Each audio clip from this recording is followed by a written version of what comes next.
बिस्मिल्लाहिर्रहमानिर्रहीम। मुअज़्ज़ज़ सामिईन व नाज़रीन, अस्सलामु अलैकुम व रहमतुल्लाहि व बरकातुहू। पिछली वीडियो में मैंने आप हज़रात की खिदमत में गुस्ल मय्यत का मसनून तरीक़ा बयान किया था, जिसका जानना हमारे लिए बेहद ज़रूरी था।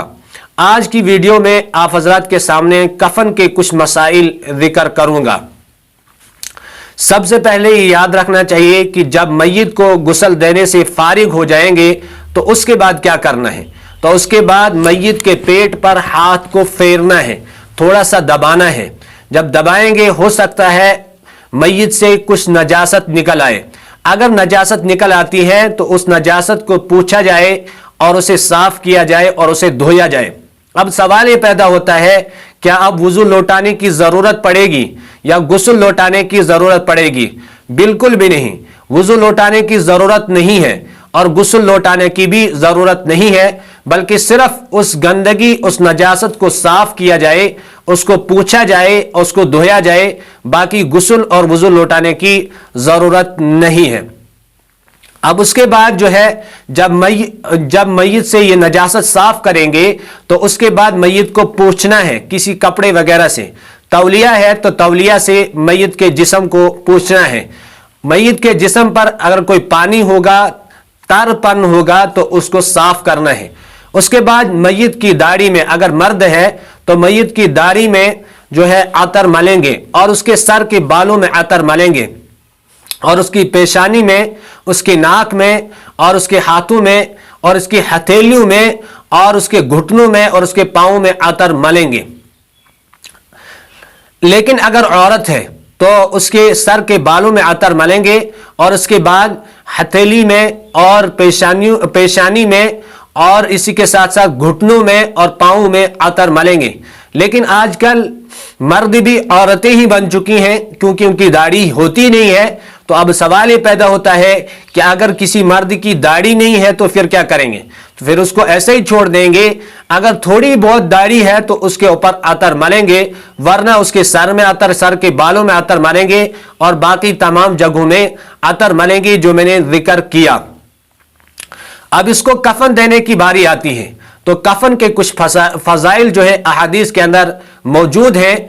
दो हदीसें मैं आप हज़रात की खिदमत में जिक्र करता हूं। अल्लाह के हबीब सल्लल्लाहु तआला अलैहि वसल्लम ने फरमाया, इज़ा वलिया अहदुकुम अखाहु फलयुहसिन कफनहु।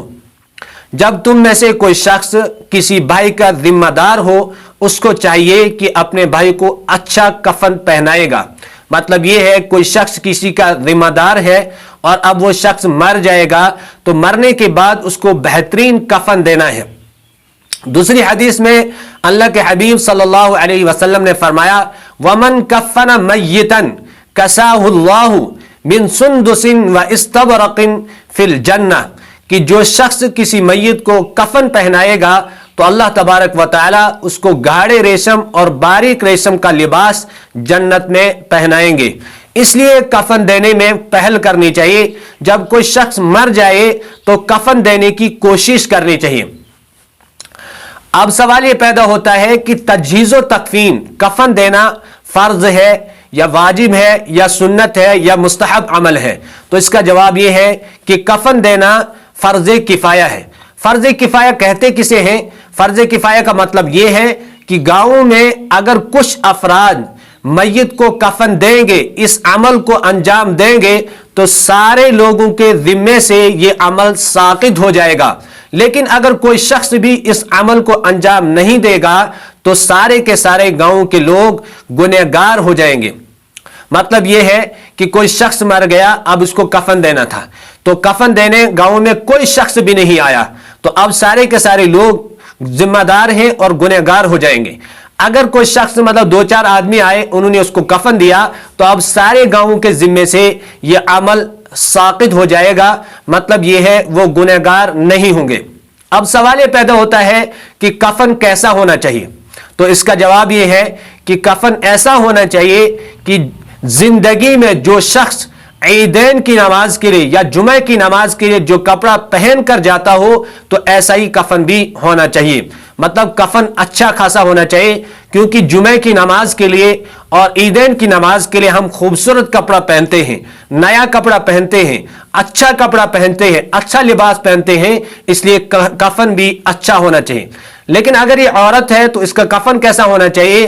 تو اس کا جواب یہ ہے کہ عورت کا کفن ایسا ہونا چاہیے کہ جو کپڑا وہ زندگی میں پہن کر میکے جاتی تھی یا شادی میں جاتی تھی تو ایسا کپڑا اس کے لیے کفن میں ہونا چاہیے. اب یہ سوال پیدا ہوتا ہے کہ کفن کا رنگ کیسا ہونا چاہیے؟ تو اس کا جواب یہ ہے کہ کفن کا رنگ سب سے بہترین جو ہے سفید رنگ ہے, سفید رنگ کا کفن ہونا چاہیے. لیکن اس کا مطلب یہ نہیں ہے کہ کفن سفید رنگ کے بغیر پہنا ہی نہیں سکتے, ایسا بالکل بھی نہیں ہے. سفید رنگ کے علاوہ بھی کفن پہنا سکتے ہیں, لیکن بہتر اور افضل یہی ہے کہ سفید رنگ کا کفن پہنایا جائے گا. تو جب اس مردے کو لائیں گے, کفن کے اوپر رکھیں گے تو سب سے پہلے کفن کو دھونی دینی ہے. کفن کو دھونی دینی ہے کافور سے 3 مرتبہ یا 5 مرتبہ. مطلب 3 مرتبہ کافور سے اس کو دھونی دیں گے یا 5 مرتبہ اس کو کافور سے دھونی دیں گے. 5 مرتبہ سے زیادہ کافور سے اس کو دھونی نہیں دیں گے. مطلب یا تو 3 مرتبہ یا تو 5 مرتبہ. یہ کفن کے متعلق کچھ مسائل تھے جو میں نے آپ حضرات کی خدمت میں ذکر کیے. آگے انشاءاللہ تعالی ہم آپ حضرات کی خدمت میں مسنون کفن بیان کریں گے. مرد کا مسنون کفن کیا ہے اور عورت کا مسنون کفن کیا ہے وہ ہم آپ حضرات کی خدمت میں بیان کریں گے.